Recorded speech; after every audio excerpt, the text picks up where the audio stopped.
बेवफाया दिल की निकृष्टता हमा बेवफाया गुछुने बेवफाया तुरता मन मोहब्बत गुछुने बेवफाया तुरता मन मोहब्बत दिल की निकृष्टता हमा बेवफाया दिल की निकृष्टता हमा बेवफाया।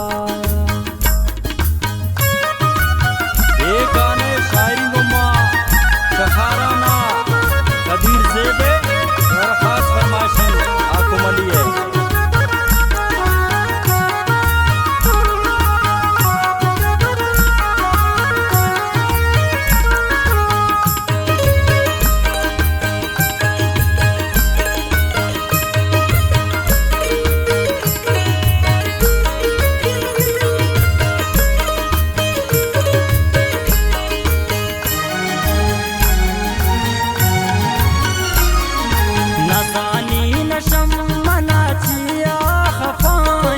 नज़ानी नशम मनाचिया खफाए जुर्ती दुश्मनाना अशम्मा जुदाए जुर्ती दुश्मनाना अशम्मन जुदाए।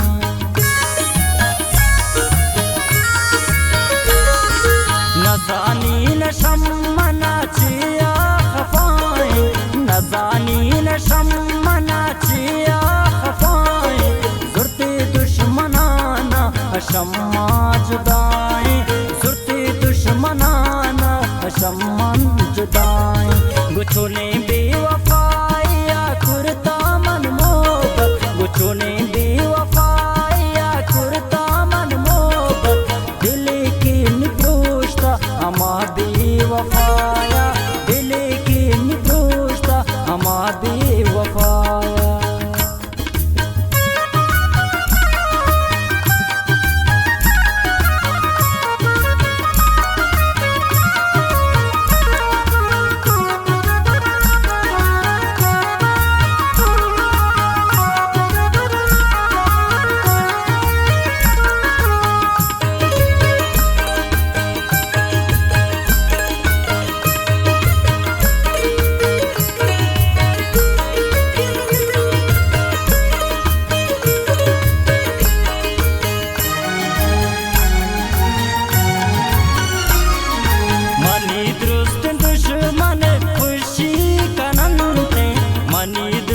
दुश्मन खुशी कनंते कछो बसगाए आए बड़े गुशंते कछो बसगाए आए बड़े गुशंते।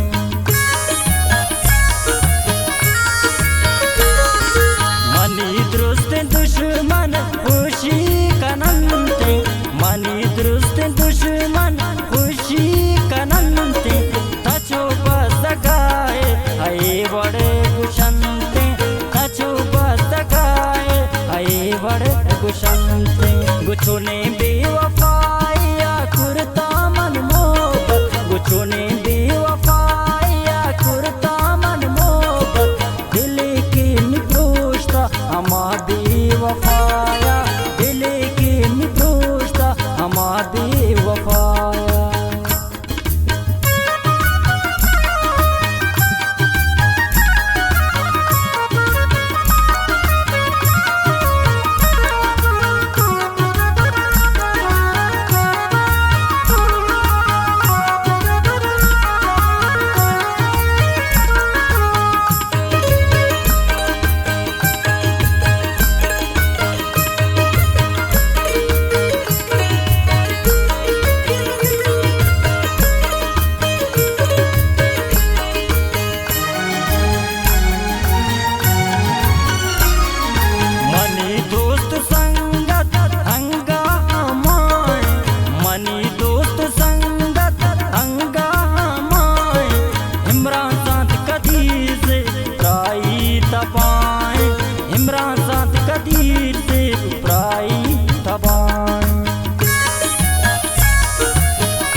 आमा बेवफाया